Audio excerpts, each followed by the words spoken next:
How's it going, world? I am here today, and let me move my mic over a little bit, just kind of get it out of the camera.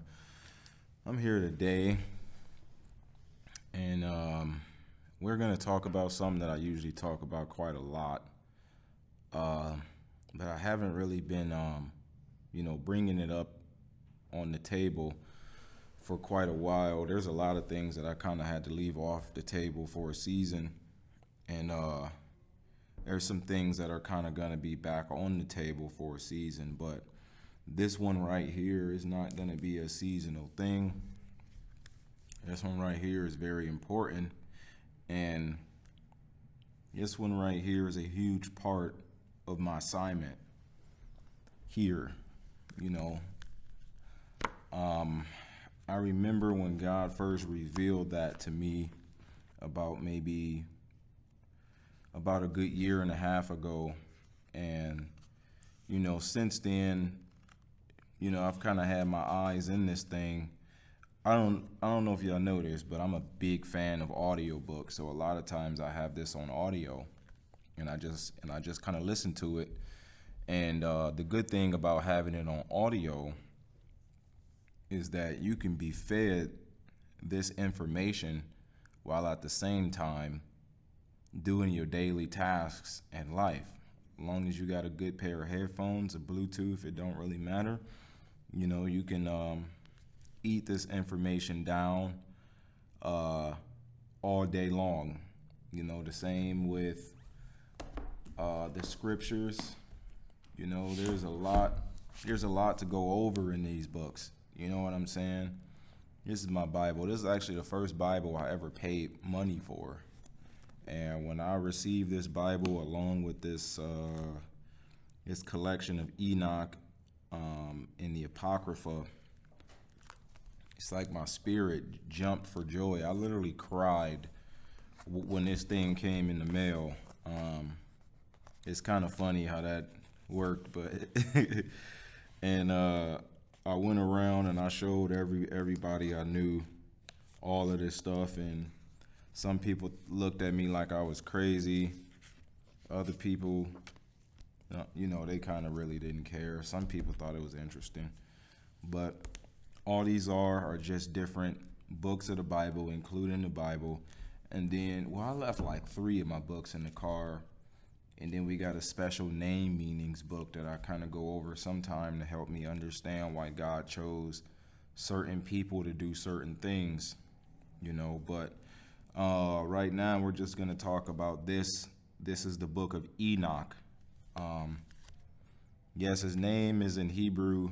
That part of it doesn't really matter. I just thought that this was cool, but at the same time, it's still the same. It's still the same information here. But I want to tell you all about, the blessings and curses of Enoch and how a lot of things got here on earth that taught mankind wicked and evil things. And I do want to say this. I want to give a special shout out to my cousin Jaleesa, because she's the one that really put this on my mind today to actually record this video. And I want to give a shout out to my wonderful stepfather Isaac, because he's actually becoming more interested in the book of Enoch too. And by no means do I ever tell people that this is more important or as important as the Bible, but it is important. Do I personally believe that the book of Enoch was inspired? I do believe that, but I'm not going to tell you that you should believe it like that. That's just my own personal choice, because a lot of what I read here in Enoch, you really have to, a lot of this stuff you actually do have to read the same way you read the scriptures. One of the harder things about this is that you don't really have a concordance for the book of Enoch. So actually going back to see what certain Greek and Hebrew words meant, you're really going to have to use your brain. You're going to have to pick up a dictionary. You're going to have to actually look through some manuscripts and whatnot. So, but I'm going to go ahead and read the first chapter of Enoch. I think I'm going to read all the way up until the end of, I think I might read the first 10 chapters, because the first 10 chapters have a lot of things in there that would really blow people's mind if they really did know. My introduction to the book of Enoch was this, right? The summer before I came to Christ, this was brought to my attention. How did it get brought to my attention? I'm gonna tell you how. So I was really big on conspiracy theories. Like I would look into certain conspiracy theories. That was before they started taking down stuff off YouTube. So that was before YouTube started cracking down on people exposing the truth behind certain things that happen in this world, especially things about the music industry and all of that kind of stuff. And I was taught this kind of stuff growing up, but I never really believed my mom when she was against me being a part of the music industry. It wasn't until they actually sat me down and started to tell me about all the wickedness that go on behind the scenes in order for a person to even be a part of that. It's deeper than the music they make. It's more so how these people function behind the scenes of how you see them on stage and things like that. A lot of them function in dark arts and things of that nature, and that's how they are able to captivate crowds the way that they do.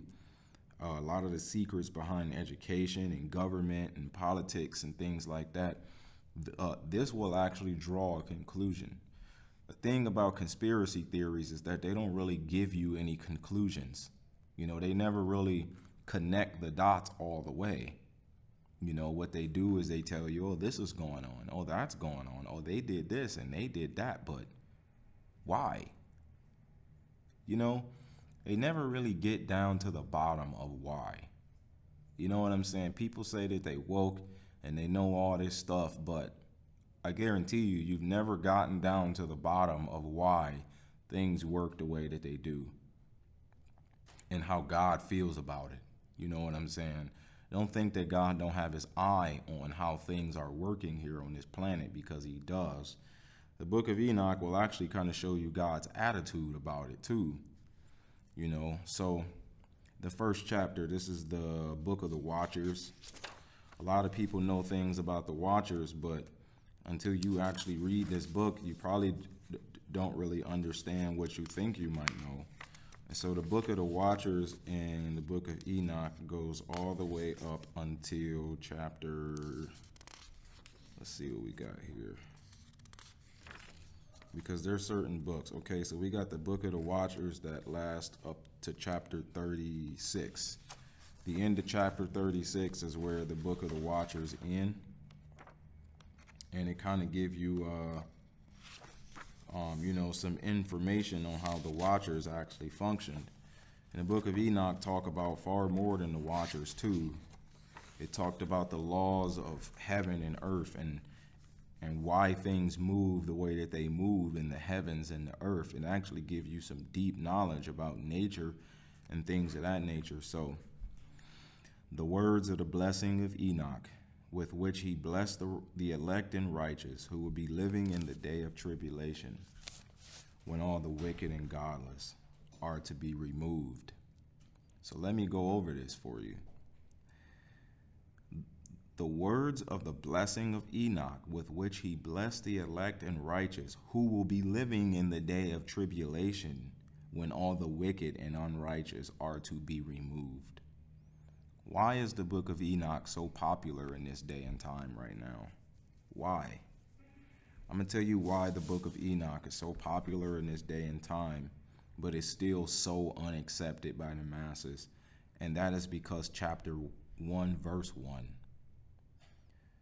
This book was given to, let me finish reading, then you probably understand. And he took up his parable and said, Enoch, a righteous man whose eyes were opened by God, saw the vision of the Holy One in the heavens, which the angels showed me, and from them I heard all matters, and from them I understood as I saw. But not for this generation, but for a remote one, which is to come. So when Enoch was writing this was around the time when the world was getting ready to end by the flood. And Enoch is saying, not for this generation, but for a distant one, which is to come. Let's look at this, okay? Enoch, with which he blessed the elect and righteous who will be living in the day of tribulation. A lot of people think that the only people that are going to be here during tribulation time are sinners who just want a second chance.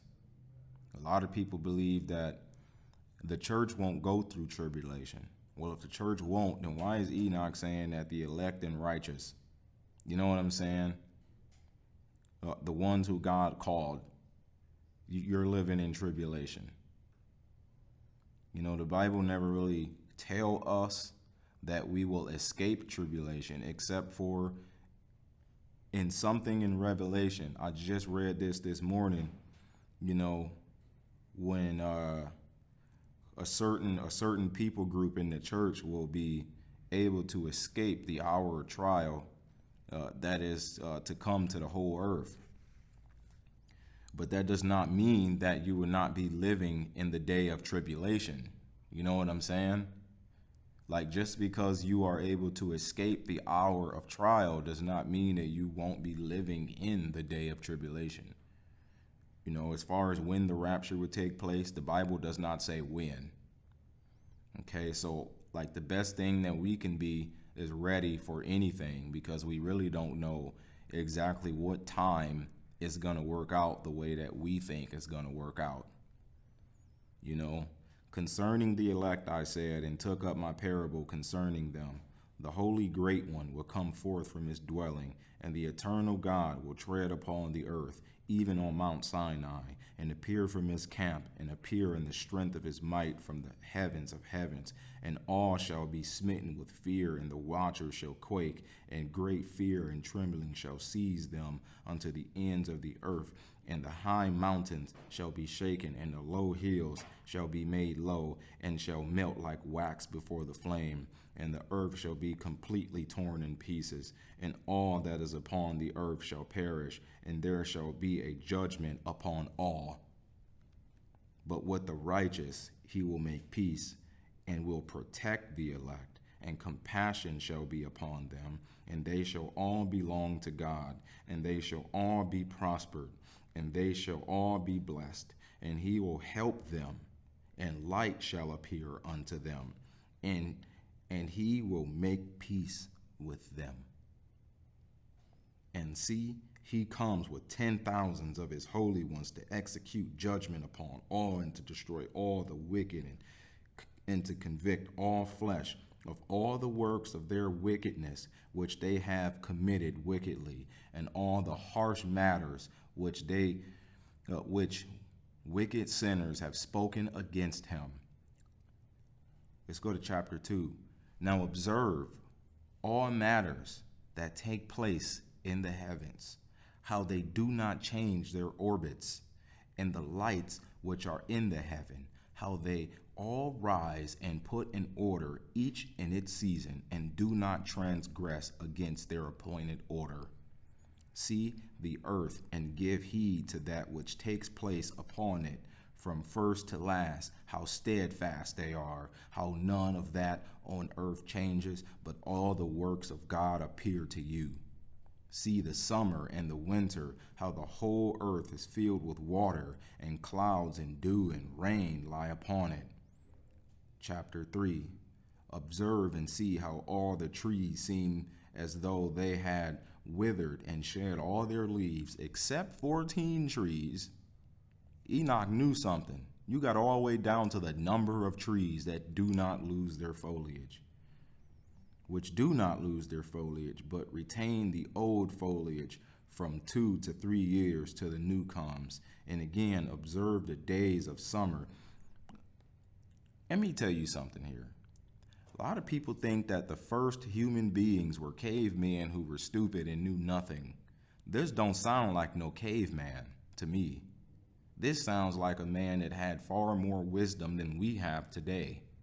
And he lived, what was Enoch's time period? He lived before Noah. Enoch was here on the 600th year of earth. The 600th year of earth is when Enoch was born. We're in the 7,000th year right now, Sabbath day, just in case y'all need we're going into the 7,000th year. That millennial reign to be our Sabbath rest, I bet you. And again, observe the days of summer, how the sun is above the earth over against it, and you seek shade and shelter because of the heat of the sun, and the earth also burns with growing heat, and so you cannot tread on the earth or on a rock because of its heat. Chapter 5, observe how the trees cover themselves with green leaves and bear fruit. Therefore give heed and know with regard to all his works, and recognize how he that lives forever has made them so. And all his works go on from year to year forever, and all the tasks which they accomplish for him, and their tasks do not change, but according to how God has ordained, so it is done. And see how the sea and the rivers in the same way accomplish and do not change their tasks from his commandments. He commanded the earth to work that way. But here's a plot twist. But you have not been steadfast, nor done the commandments of Yah, but you have turned away and spoken proud and harsh words with your impure mouths against his greatness. O you hard-hearted, you shall find no peace. Therefore you shall loathe your days, and the years of your life shall perish, and the years of your destruction shall be multiplied in eternal loathing, and you shall find no compassion. In those days you shall make your names an eternal loathing unto all the righteous, and by you all who curse shall curse, and all the sinners and wicked shall loathe by you, and for you, the wicked, there shall be a curse. And all shall rejoice, and there shall be forgiveness of sins. In every compassion and peace and patience there shall be salvation unto them, a pleasant light. And for all of you sinners there shall be no salvation, but on you all a curse shall abide. But for the elect there shall be light and joy and peace, and they shall inherit the earth. And then there shall be given wisdom to the elect, and they shall all live and never again sin, either through wickedness or through pride. But they who are wise shall be humble, and they shall not transgress again, nor shall they sin all the days of their life, nor shall they die of anger or wrath, but they shall complete the number of the days of their life, which is supposed to be 1,000 years.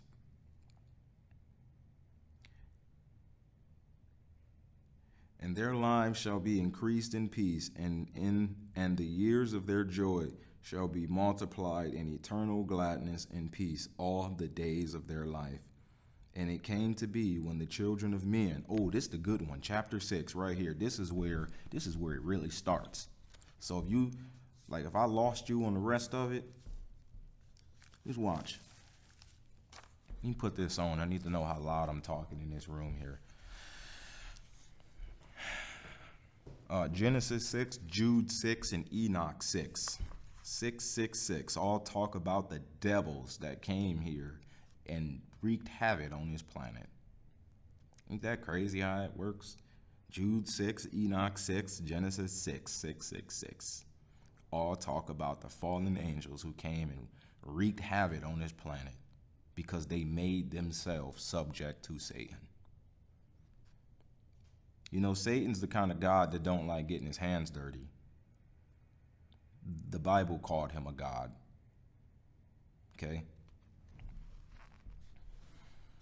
And it came to be, when the children of men had multiplied, that in those days were born unto them good-looking and lovely daughters. Good-looking, lovely daughters. And the angels, the children of the heaven, saw and lusted after them, and said to one another, Come, let us choose us wives from among the children of men, and bring forth children. And Shemyaza, who was their leader, said to them, I fear you will not indeed agree to do this deed, and I alone shall have to pay the penalty of a great sin. So this leader of the angels knew that that was a sin, and he knew that a penalty would be paid for that sin. But here's what they continued to do instead. And they all answered him and said, Let us all swear an oath and bind ourselves by mutual curses, not to abandon this plan, but to do this matter. So they all got together and be like, listen, one of y'all flake, just in case one of y'all flake, let's all sit here in a circle, write the little star or whatever, pour the charcoal around it, light the candles. And I don't know how they did it. They probably ain't got to do all that like how man have to do, because they're directly connected to the spiritual world. But they all sat there, great, mighty, powerful angels. I'm talking about things whose wings could cover half the country if they were in their raw form. Angels are scary. They're not babies playing harps like, people try and make them look. Angels are great beings that you cannot imagine. Angels look like stuff that come off TV, not babies with harps naked with white wings. That's not the way they look. Then they all swore together and bound themselves by mutual curses upon it. And they were in awe, 200 angels, who descended in the days of Jared on the summit of Mount Hermon. And they called it Mount Hermon because they had sworn and bound themselves by mutual curses upon it. This reminds me of something Jesus said.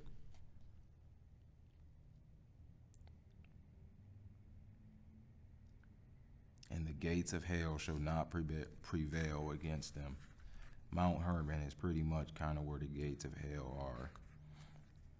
You can take that with a grain of salt, but I mean, that's truly what I believe.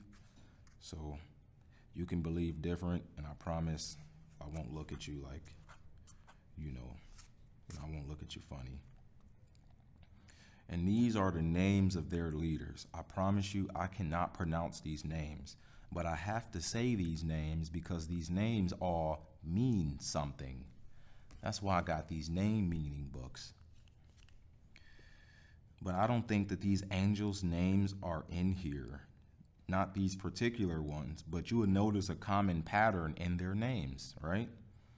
The first leader, who was Shemyaza, and then Arakabel, Ramiel, Kokabel, Tamiel, Ramiel, Daniel, Yehazkel, Barakiel, Asael, Armoros, Batarel, Ananel, Tsakliel.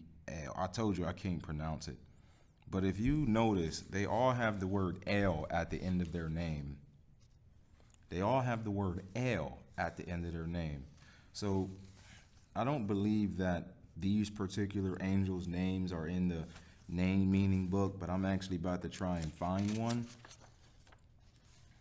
Let me see if I can find the word Batar El, because I'm right here in the bees. Let me see.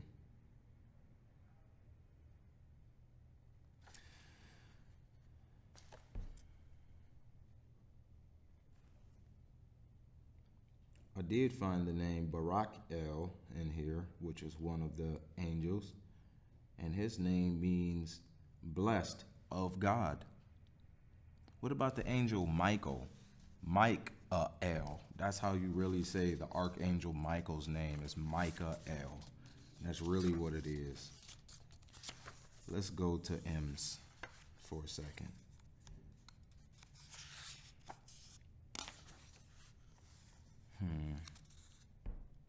Michael, who is like God. The word El means God. God named these angels after parts of his nature and character, and he all named them after himself in some way, shape, or form. Who is like God? Oh, that's Michael's name. Let's see if we can find Raphael, just so you can get a bit of an idea. Raphael.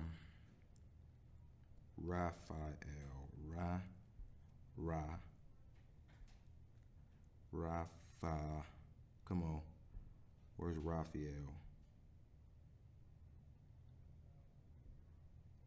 It's taking too long for me to find it, because these are in all Hebrew. Okay. Raphael, healing of God.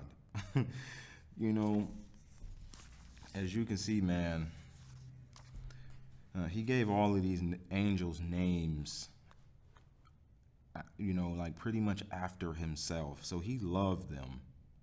These are the chiefs of 10, chapter 7. And all the others together with them took unto themselves wives. Now, I don't know if they went and wooed these women, or I don't know if they just took them, like it said. But I kind of believe that they took them. Dead serious.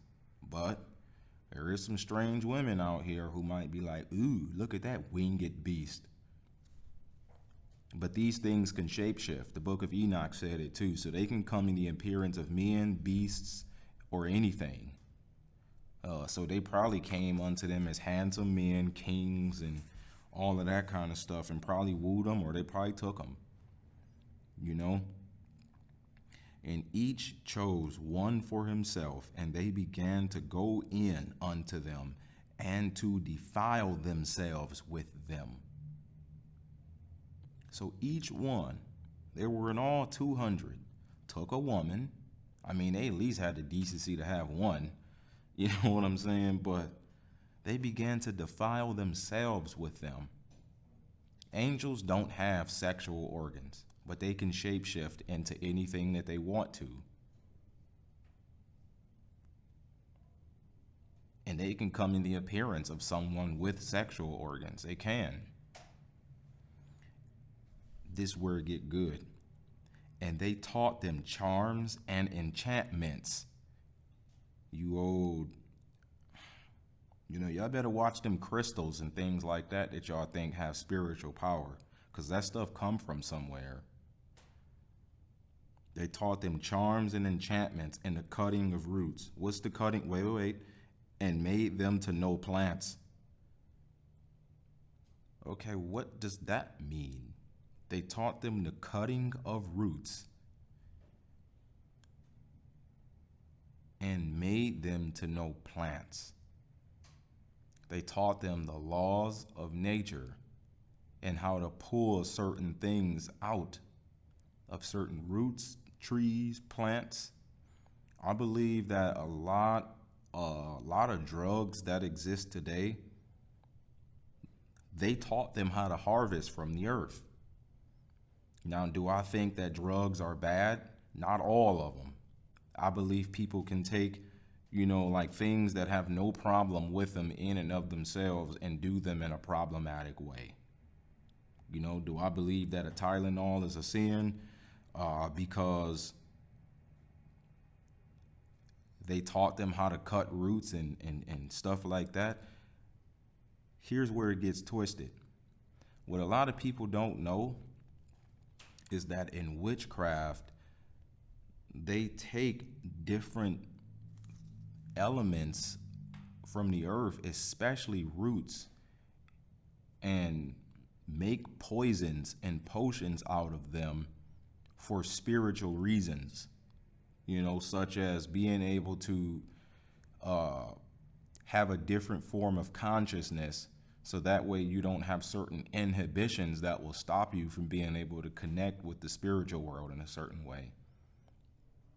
There's a lot of deep things to certain drugs that a lot of us just really don't understand.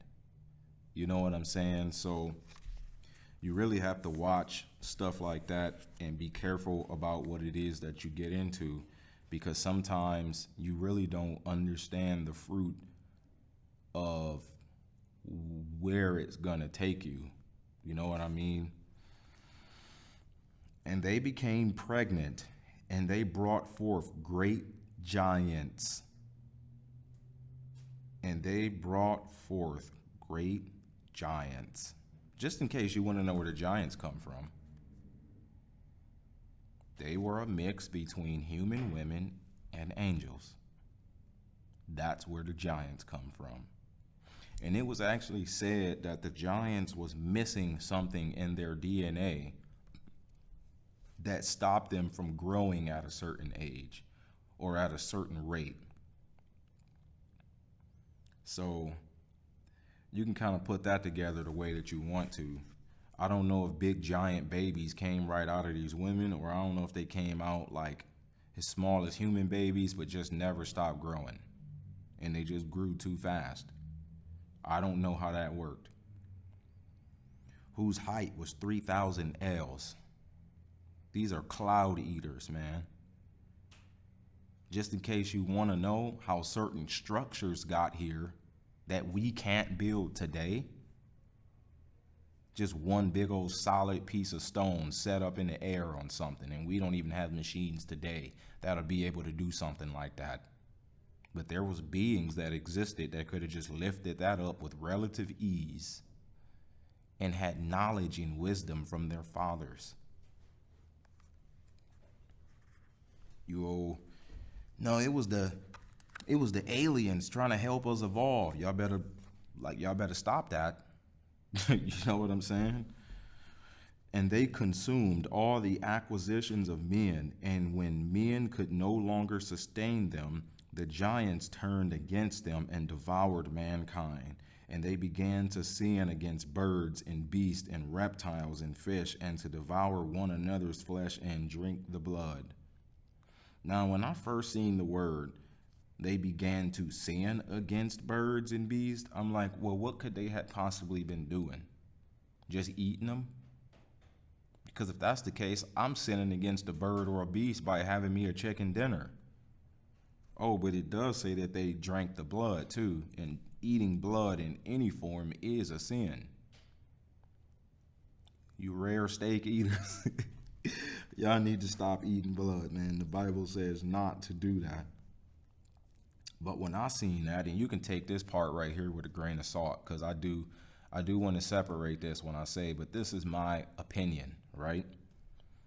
I believe when they began to sin against birds and beasts and reptiles and fish, and to devour one another's flesh and drink the blood, like whenever I see the words and, I'm looking at separate things going on here. So you sinned against birds and beasts and ate one another and drank blood. I believe that these giants were actually fornicating with animals. I do. And that's why you get like mythological creatures like half man and half horse. Or you get like half goat and half man. Or you get things like giant lizards.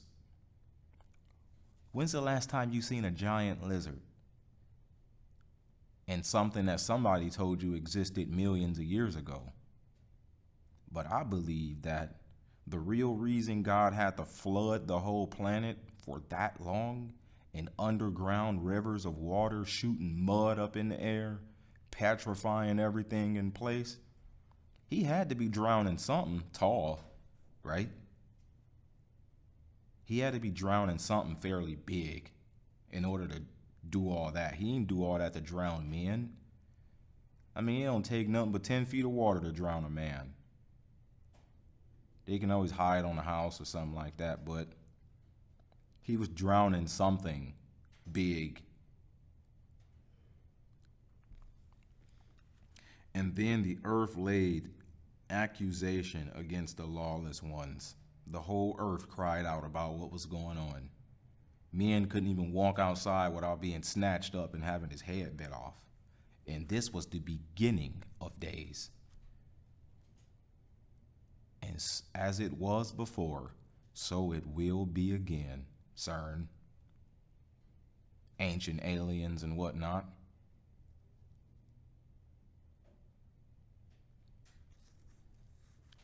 And Azazel, I always wanted to know what Azazel meant. Let me see if his name is in the names meaning book.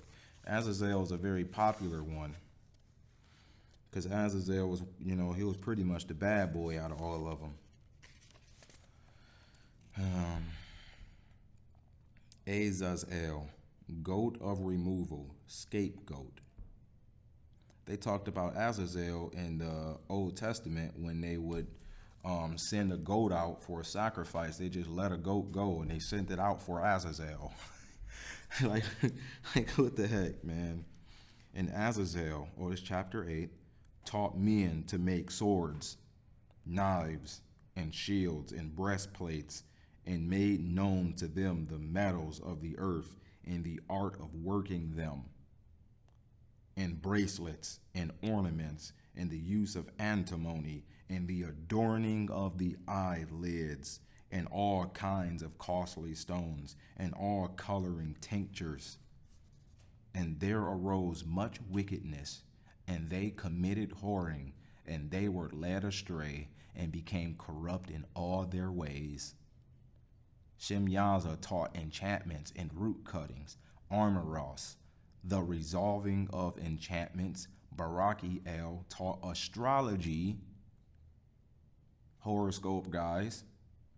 Kokab-el, the constellations were there again. All of these things that angels taught men were actually things that we would have probably had to learn anyway, but we wasn't ready for this at this time. And they jumped the gun and taught mankind things that God was not ready to teach them yet. At some point in time, we probably would have had to learn how to make swords. But God ain't tell them to jump the gun and do it 2,000 years early. You know what I'm saying? Actually, the book of Enoch talk about that. Yehezkel, the knowledge of the clouds. Arakiel, the signs of the earth. Shamsiel, the signs of the sun. Sariel, the course of the moon. And as men perished, they cried, and their cry went up to the heavens. And then Michael, Uriel, Raphel, and Gabriel looked down from the heaven and saw much blood being shed upon the earth, and all lawlessness being wrought upon the earth. And they said to one another, the earth made without inhabitant cries the voice of their crying up to the gates of the heaven. And now to you, the Holy One of the heaven, the beings of men make their petition, saying, bring our cause before the Most High.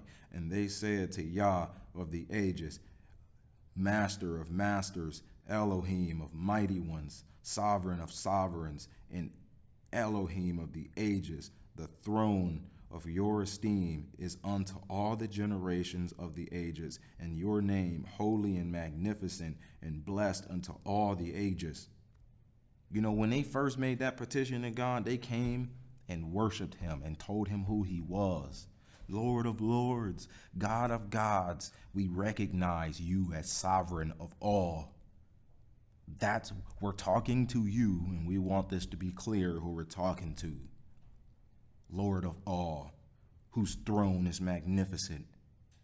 Would you hear us now? You have made all, and you have power over all, and all are naked and open in your sight, and you see all matters, and none can hide himself from you. You see what Azazel has done, who has taught all unrighteousness on earth and revealed the eternal secrets, which were in the heaven. So these were things that actually did exist. These were things that God actually did create on purpose. But they wasn't supposed to teach it to us. Whatever purpose God had for it, we don't know now. We really, see, I know why the constellations exist. It tells the gospel. The constellations tell the gospel. Instead, they taught it to man on how to tell their future. That's a perversion of why God made those. It doesn't mean that the constellations are wrong or bad. It just means that the way they're being used is not why God created it. It doesn't mean that the signs in the course of the moon have no significance. They do. But they were teaching it to man for witchcraft purposes and not for heavenly purposes. For purposes on how to get their own way and walk around the laws of God instead of using them for the laws of God and serving God.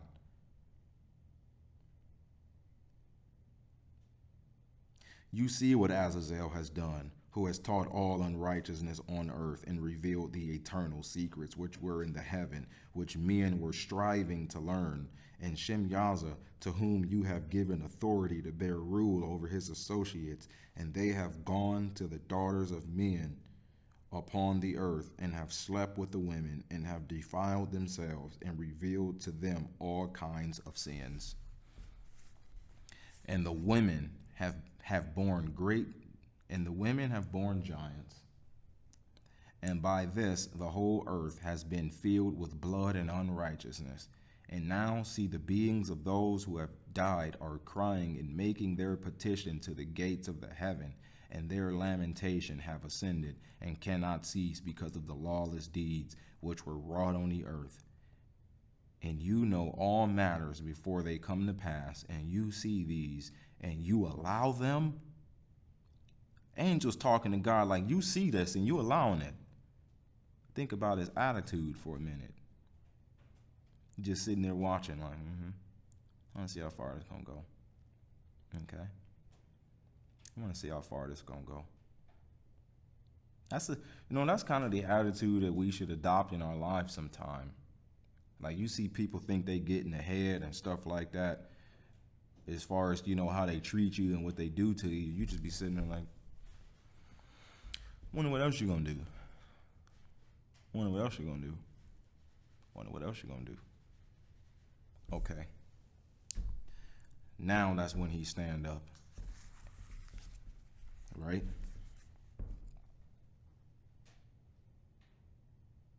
And you know all matters before they come to pass, and you see these, and you allow them, and you do not say to us what we are to do to them in regard to these.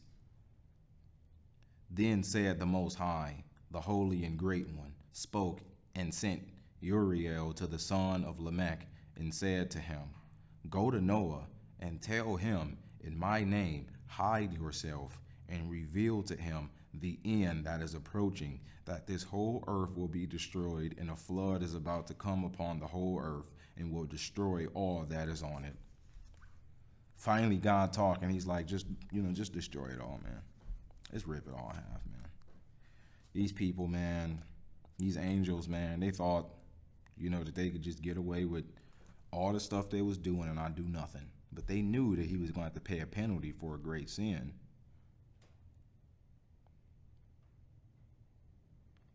They knew it was a penalty for it. So maybe they was trying to provoke him. Who knows? but they did become subject to Satan. The book of Enoch says that. I believe these angels could have came down with good intentions and then saw women and was like, whoa, whoa, that one over there, yeah, buddy.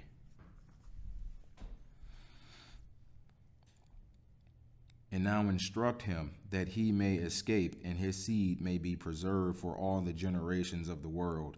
And again, Yah said to Raphael, bind Azazel hand and foot and cast him into the darkness and make an opening in the desert, which is in Dudael, and cast him in there and place upon him rough and jagged stones and cover him with darkness and let him abide there forever and cover his face that he may not see light.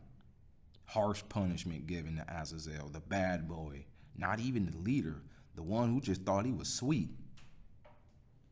Judge him first. It's always the ones that thought they were sweet who get judged first.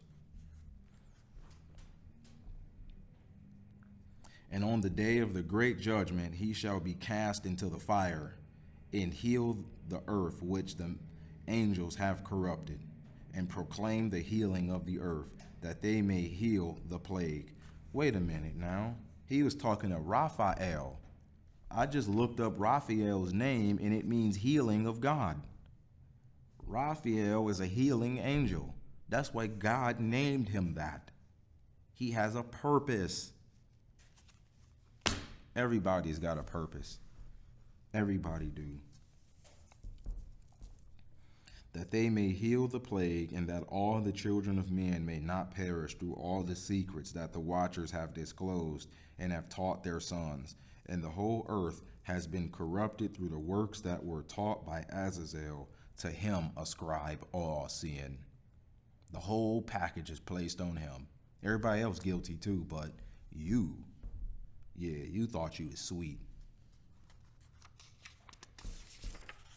You can take every punishment.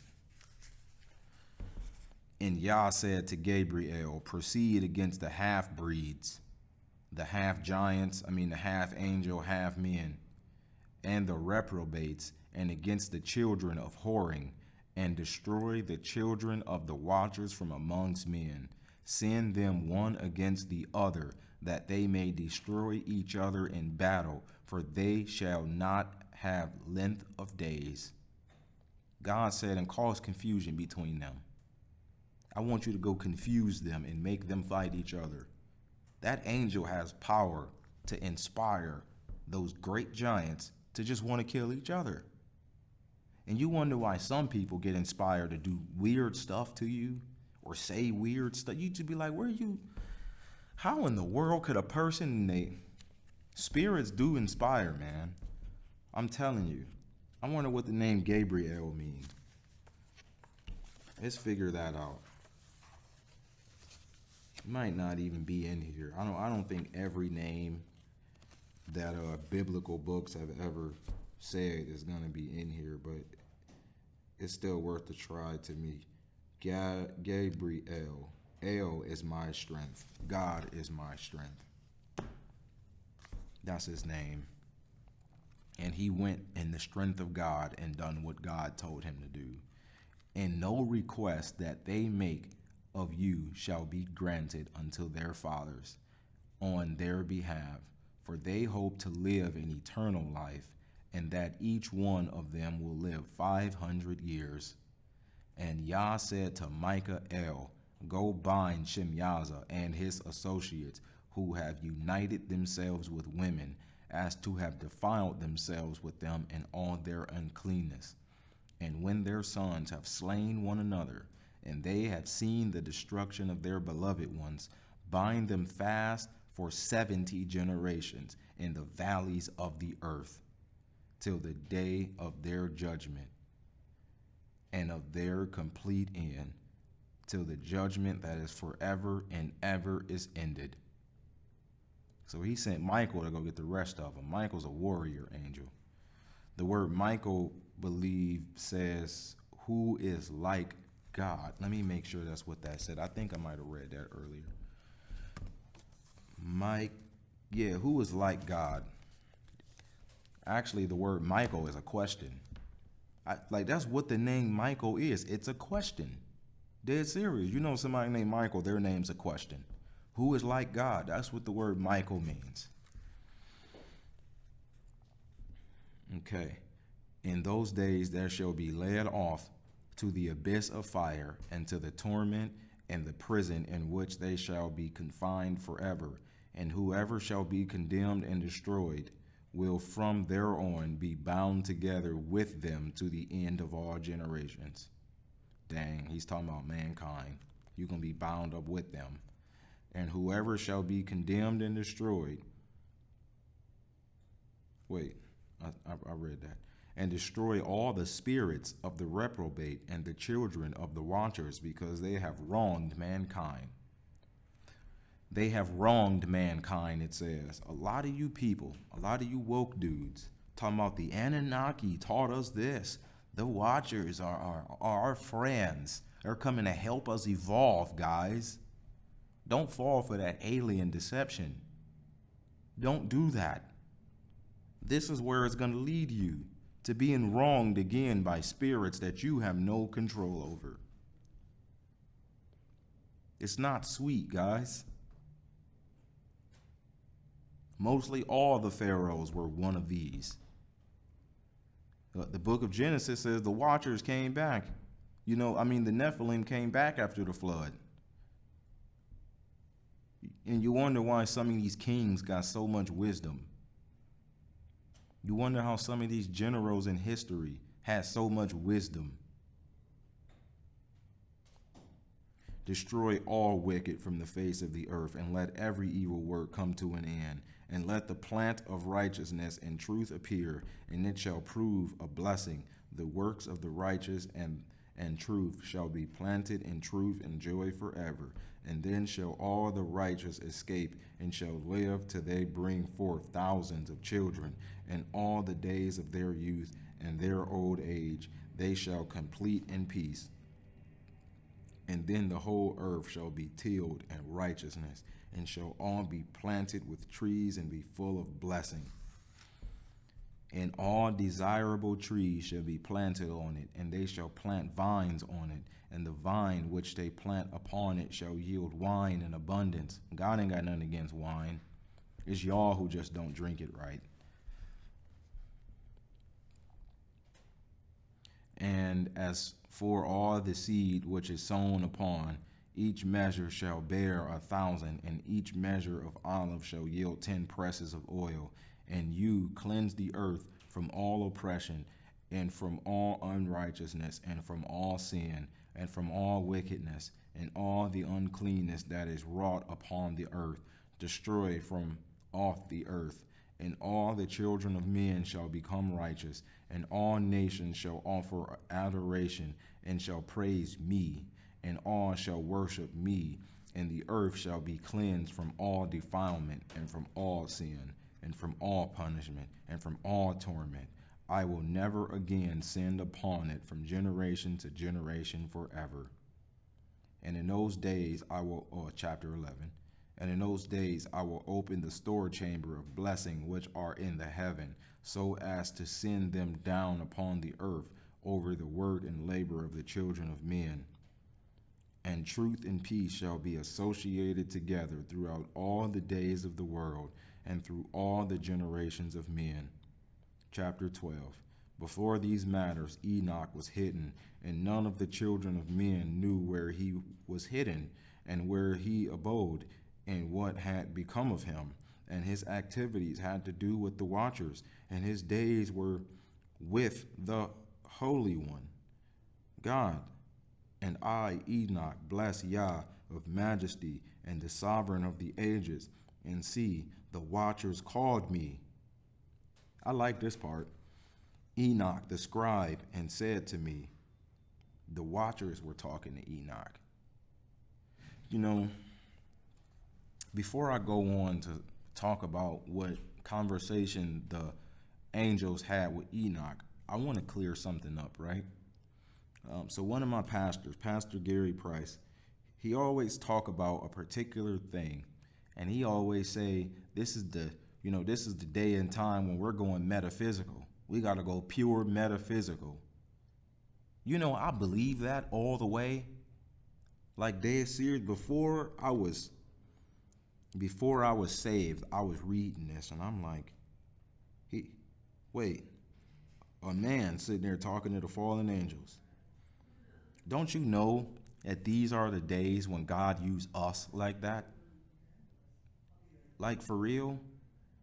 I mean, these aren't demons in a person he's talking to.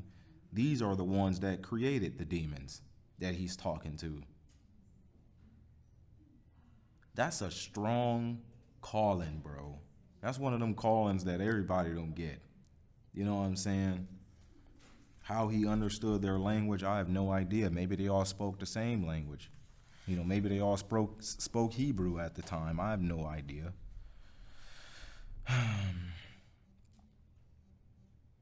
Enoch, you scribe of righteousness, go declare to the watchers of the heaven who have left the high heaven, the holy eternal place, and have defiled themselves with the women, and have done as the children of earth do, and have taken unto themselves wives. You have wrought great destruction on earth, and you shall have no peace, nor forgiveness of sin. And inasmuch as they delight themselves in their children, the murder of their beloved one shall they see, and over the destruction of their children shall they lament, and shall make supplication unto eternity.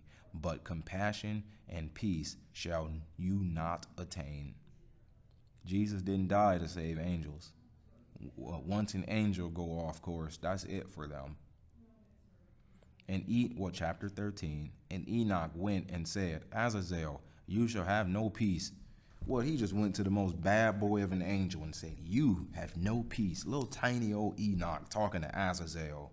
That's like talking to Godzilla or something like that. Talking about, hey, you're going to hell, buddy. And Azazel couldn't even touch him. He couldn't even been touched by an angel. You have no reason to fear mankind. A man right here living in the presence of God was able to go and say whatever God told him to say to the face of an angel. And you scared to tell man something? We living in them days when you're going to have to speak to them spirits, bro. We always have been. But now it's worse.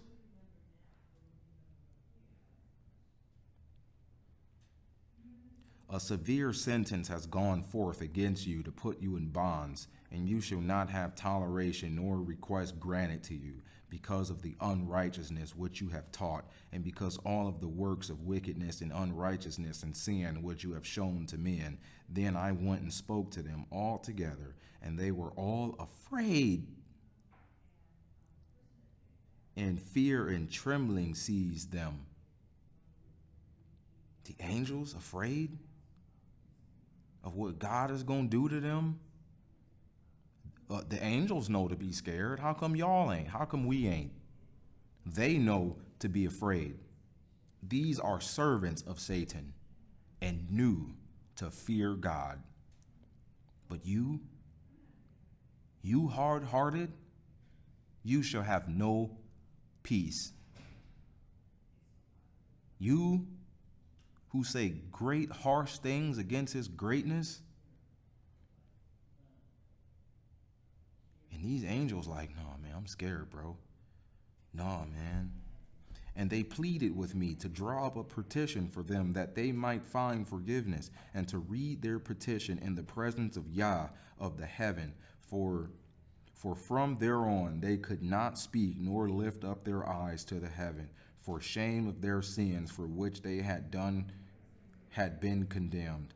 Then I wrote out their petition and the prayer in regard to their spirits and their deeds individually, and in regard to their request that they should have forgiveness and length.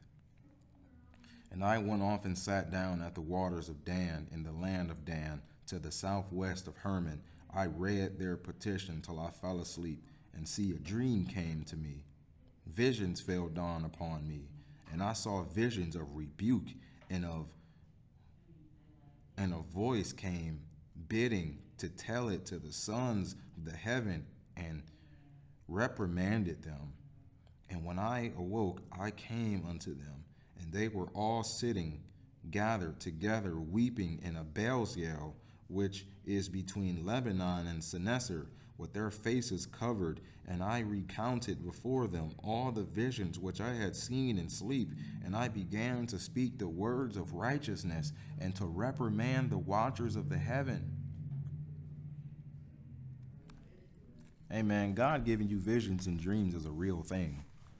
Don't ever think that just, that stuff that just happened in the Bible, or that stuff that the Pope and all them extra spiritual people experience. Nah, man, regular men like me and you can actually experience visions and dreams like that. But not just for our own enjoyment, but for the work of God. A lot of visions I've received I didn't like, because I saw myself falling away in one of them. I did. I was scared. But I also saw when that cross got picked back up again. And great, crazy things happened even before that. That stuff is true. I'm a witness to stuff like that. The book of the words of righteousness and of the reprimand of the eternal watchers, in accordance with the command of the Holy Great One in that vision. I saw in my sleep what I will now say with a tongue of flesh and with the breath of my mouth, which the Great One has given to me, and to converse with and understand with the heart. So Enoch was speaking in another language at first. He was speaking in tongues, bro. That's why he had to then go and say, now I speak in the tongue of flesh. He was speaking in a heavenly language that only angels could understand. Then he's like, okay, now I'm going to talk with a tongue of flesh. As he has created and given to man the power of understanding the word of wisdom, so has he created me also, and given me the power of reprimanding the watchers, the children of the heaven. God gave him the power to speak their language so that he can go deliver that message. I wrote out your petition, and in my vision it appeared thus, that your petition will not be granted unto you throughout all the days of eternity, and that judgment has been finally passed upon you, even so will not be granted unto you. Y'all think God don't? A lot of people think God's some kind of pushover, who you can do whatever you want against. And as long as you say sorry, then come give me a hug. Nah, man. Nah, forget that. Forget all of that. God is a judge too, and he is for real. He give us chances because we are men, deceived, wronged, led astray. But at some point in time, man, judgment has to come down. That's why it's not worth playing around, because you never know at what day, at what time, and you never know when God is going to lay that hammer down. And from there on you shall not ascend into the heaven unto all eternity, and in bonds of the earth the decree has gone forth to bind you for all the days of the world.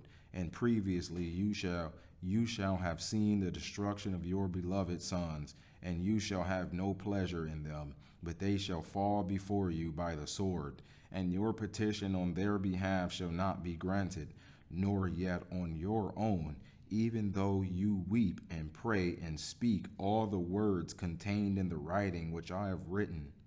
Even though y'all crying and praying and saying sorry, it's no. No. Don't think God is not a God who will say, no, you shall have no peace. Don't think that he ain't like that no more. He is. He give us grace and mercy because he know how hard it is to be us. But at some point in time, man, we got to pick out, we got to make our mind up on who we going to serve. and stop making God out to be some kind of sucker. He wouldn't even give a second chance to his angels.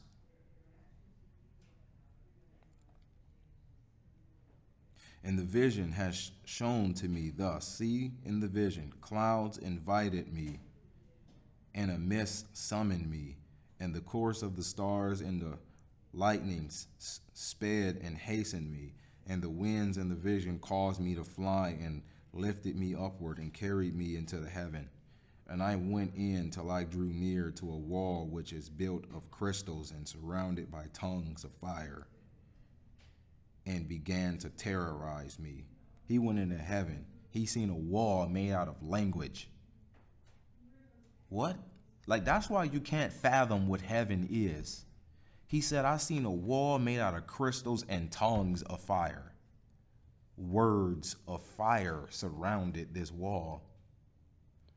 What does a wall made of words of fire even look like? You ever play Skyrim? And you know how, like, you go to those walls where you learn that new speech, like that new dragon speech, and you got to go up to that wall, and that wall is, who, ha, ha, who. It's just kind of chanting something, and then you go there, and poof, all this light come out of the wall, and these words come off, and the power go into you. Now you learn a new word. Like, that's kind of how my imagination be thinking, like, a lot of stuff in heaven and hell and things like that be working. I just be sitting there trying to imagine, what does a wall made out of tongues of fire even look like? And I went into the tongues of fire and drew near to a large house, which I'm going to stop at chapter 5. I'm going to stop at the end of chapter 14. I'm on 14, which was built of crystals, and the walls of the house were like a mosaic floor of crystals, and its groundwork was of crystals. Its ceiling was like the path of the stars and the lightnings, and between them were fiery cherubim, and their heaven was as water. Well, their sky was as water. I'm sorry, the word sky and heaven are literally the same word sometime, and so I kind of forget which one it's talking about. I try to speak this book in English when I'm talking to people, because a lot of them don't really understand what the Hebrew words might mean. I might say that accidentally. A flaming fire surrounded the walls, and its portals blazed with fire, and I entered into that house, and it was hot as fire and cold as ice. There were no delights of life therein. Fear covered me, and trembling took a hold of me. And as I quaked and trembled, I fell upon my face, and I saw a vision, and see, there was a second house, greater than the former, and the entire portal stood open before me, and it was built of flames of fire, and in every respect it so excelled in splendor and magnificence and extent that I cannot describe to you its splendor and its extent. And its floor was of fire, and above it were lightnings, and the path of the stars in its ceiling was flaming fire. And I looked and saw therein a high throne, its appearance as crystals, and the wheels thereon as the shining sun. And there was the vision of cherubim, and from underneath the throne came steams of flaming fire streams, so that I could not look upon it. And the great esteem, the great Lord God sat upon it, and his garments shone more brightly than the sun, and were whiter than any snow. None of the messengers could enter and look upon his face because of the magnificence and esteem. None of the angels could see him because of how bright he shined. What makes you think man have a chance to go see the Father in the condition we in? In fact, I don't even think this was the Father he was looking at, because the Bible said that no man can see the Father. He talked about Jesus a lot in here. They're the same. They're one and the same. You've seen me, you've seen the Father. None of the messengers could enter and look upon his face because of the magnificence and esteem, and no flesh could look upon him. There we go, that's the Father. He couldn't even see him. He was right there, couldn't even see him. The flaming fire was round about him, and a great fire stood before him, and none around could draw near him. 10,000 times 10,000 before him, yet he needed no counselor. And the most holy who were near to him did not leave by night nor depart from him. And until then I had been prostrate on my face, trembling. And Yah called me with his own mouth and said to me, Come here, Enoch, and hear my word. And none of the holy ones came to me and woke me, and he made me rise up and approach the door, and I bowed my face downward. Dang, I still want to read the next chapter. I think I gotta go to work. I'm gonna read one more chapter. And he answered and said to me, wait, let me text him and tell him I'm about to leave the library. Can we meet tomorrow morning at 10? I thought I'd feel better. Oh, there we go. I'm reading the next chapter. And he answered and said to me, and I heard his voice, Fear not, Enoch, you righteous man and scribe of righteousness. Approach here and hear my voice. And go say to the watchers of the heaven who have sent you to intercede for them. You should intercede for men and not men for you. Why have you left the high and holy and eternal heaven and lain with women and defiled yourself with the daughters of men and taken to yourselves wives and done like the children of earth and begotten giants of sons? And though you were holy, spiritual, living the eternal life, you have defiled yourself with the blood of women and have brought forth within the blood of flesh. And as the children of men have lusted after flesh and blood, as those also do who die and perish. Therefore I have given them wives also, that they might impregnate them and bring forth children by them, that thus none might be lacking to them on earth. But you were formerly spiritual, living the eternal life and immortal for all generations of the world. This is still God talking here. That's why I'm speaking like that. And therefore I have not appointed wives for you, for as for the spiritual ones of the heaven, and the heaven is their dwelling. And now the giants who are proceeded from the spirits of flesh shall be called evil spirits upon the earth, and none of the earth and on the earth shall be their dwelling. Evil spirits have proceeded from their bodies, because they were born from men, and from the holy watchers is their beginning and primal origin. They shall be evil spirits on earth, and evil spirits shall they be called. As for the spirits of the heaven, in the heaven shall be their dwelling. But as for the spirits of the earth, which were born upon the earth, on earth shall be their dwelling. And the spirits of the giants afflict, oppress, destroy, attack, do battle, and work destruction on the earth, and cause trouble. They take no food, but nevertheless hunger and thirst, and cause offenses. And these spirits shall rise up against the children of men and against the women, because they have proceeded from them. Just in case you want to know where the demons come from. Just in case you want to know why people do what they do and say what they say, there we go. That's where the demons come from. They come from the spirits of the giants who were born from the men and angels, from the women and angels. Enoch says this. That's where unclean spirits come from. It says it. Well, how do we even get demons? Well, they had bodies at first. And because they came from men, they're jealous of men. They want to have a life like yours.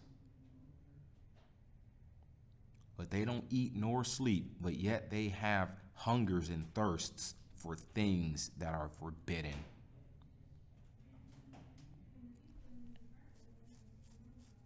From the days of the slaughter and destruction, and it's chapter 16 now. From the days of the slaughter and destruction and death of the giants, from the beginnings of whose flesh the spirits having gone forth shall destroy without incurring judgment.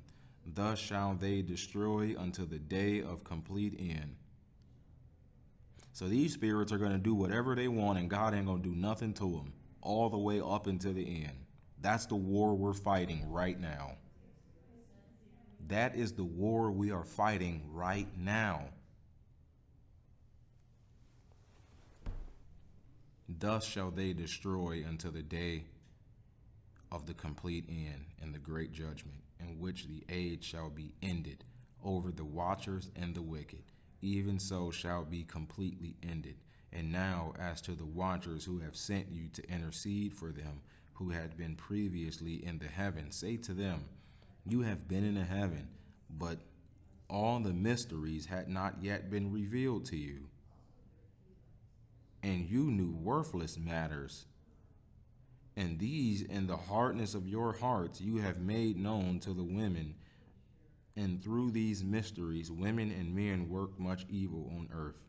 So there's even greater things that we could have learned. But the watchers went off with the little bit of stuff they knew and started teaching us worthless things like astrology and whatnot. If God calls that worthless, I wonder what's better. Because astrology goes deep. Witchcraft runs deep.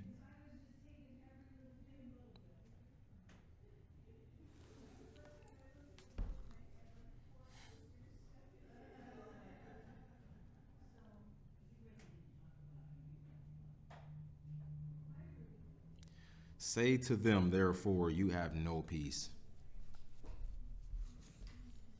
And they took and brought me to a place in which those who were there were like flaming fire, and when they wanted, they appeared as men. They can shapeshift. And they brought me to the place of darkness and to a mountain. I don't want to read this. I'm ending at chapter 16. We're going to start 17 next, because 17 is a whole different ball game. After that, whole different ball game. Whole different ball game. But if y'all like this book, stay tuned. I'll finish reading it to y'all maybe another day, maybe tomorrow, maybe even later. Because apparently don't have to work, so. But there's a second and third book of Enoch, which I'm not too sold on. I'm only really sold on first Enoch, because the third book of Enoch just gets weird. I think that somebody, tried to continue the story and just made up all kind of Gnosticism and whatnot. It doesn't even sound similar to the first book. It don't even sound like the same author. You just be sitting there reading like, this isn't the same wordplay that was used last time, and this is going way off the deep end. So you gotta be careful about stuff like that. But this right here, this is the knowledge that we need. We also need the knowledge of God found in his scriptures. The book of Enoch has been in the Bible, the Ethiopic Bible, since the beginning of when they had it. The Ethiopians have had a really tight relationship with Christ. They've suffered more persecution than we have in America. And you mean to tell me their Bibles are wrong and ours are right? I'm not saying that our Bibles are not right just because there's only 66 books in there. As you can see, God still found a way for the book of Enoch to be discovered in the Dead Sea Scrolls. He did preserve this wisdom. That doesn't mean our Bibles are wrong.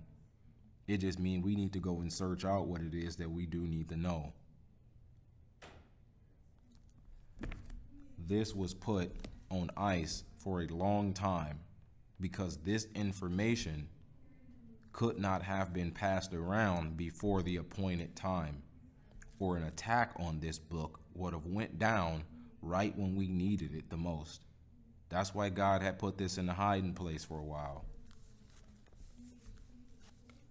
And sometimes he got to put you in a hiding place for a while. You know? Book of Jubilees, we'll go over that one sometime soon too, but I kind of want to continue Enoch. And this video right here is actually dedicated to my cousin Jaleesa Lee, because I saw your status on Facebook. I saw the comments on some of my other videos. You were very interested in the book of Enoch, so I'll go ahead and read it and explain it. And while everybody else watching too, I'll let you guys get a piece of the action as well. And maybe one of these days, if I can actually make some time to do it, I'll probably just go buy you one, in English version. So that way you can just read it on your own time. But I do have audio and I have ebook available on my Google Drive. I put the audio of Enoch and the ebook of Jubilees on my Google Drive like 4 years ago, because I was actually just gonna start passing that out to people a long time ago. And I just kind of forgot. You know what I'm saying? So this has been something that I've been on for quite a long time. It's just that, man, like as we get closer and closer to the last days, like this stuff become more and more important for real. Not that it was ever least important, but it's actually time for me to leave my room. So see you guys next time.